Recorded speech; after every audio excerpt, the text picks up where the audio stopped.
Hi, this is an introduction video to the maze game to show you how to get it started and have the object, when it hits the wall, go back to the beginning.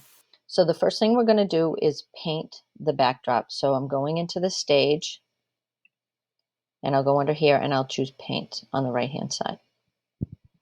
Then I'm going to choose the rectangle and I'll pick a color. You want the pick a color that won't be used anywhere else for your walls. I think I'll pick a dark bluish purple. And now I'll start drawing. I'll zoom out a little bit to make sure I have the whole screen. I'll start drawing the walls. Now the walls are where the sprite won't go. I'm going to start the sprite in the top left. And one thing I think just happened is my outline is not the same color as my wall. So I'm going to delete that and redo it. So you can click on it, hit the delete button. And then I want my outline to be the same color. And how I get the same exact color is I open this up and I look at the numbers. So this is color 72, saturation 100, brightness 100. So my color, I'll go to 72. I want it to be the exact same color. And 100 and 100. And then I go back to my rectangle and I start drawing the walls.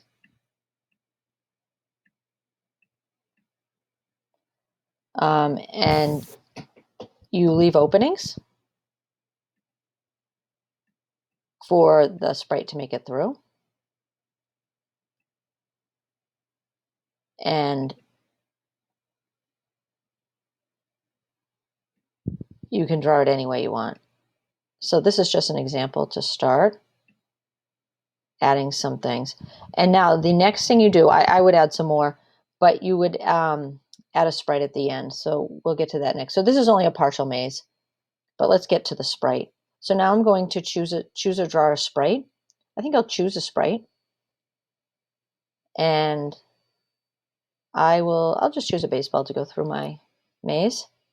And now if you see the baseball is too big, so I am going to set the size right here to 50% and see how that looks.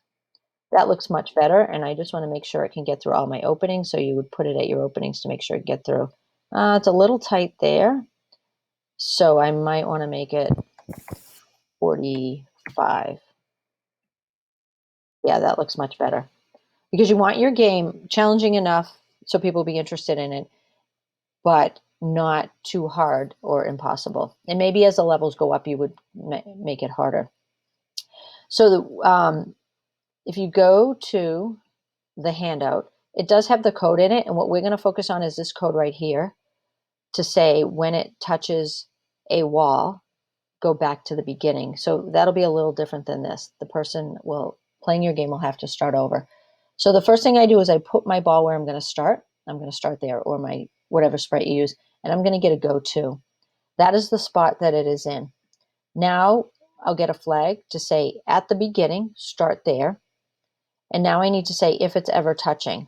So I'm going to get a forever and an if. And I want to know if it's touching this blue color, because this is the stage, it's not a sprite. So I need to go into sensing and I will say touching color. And you need to choose the exact color. And how you do that is you click on the color block and you click on the eyedropper down the bottom, and then you hover over the object or the color, and then that chooses the same exact color. And then what I'm going to do is I'm going to have it go back to the beginning. So I'm going to duplicate this by control click. We don't need this part. Or it's a 2-finger click if you're using a Chromebook, or a right click if you're on a PC. And that will start it back. I didn't program my ball keys, but as you can see, if it touches that and I hit the flag, I'll bring it over there, it will jump right back.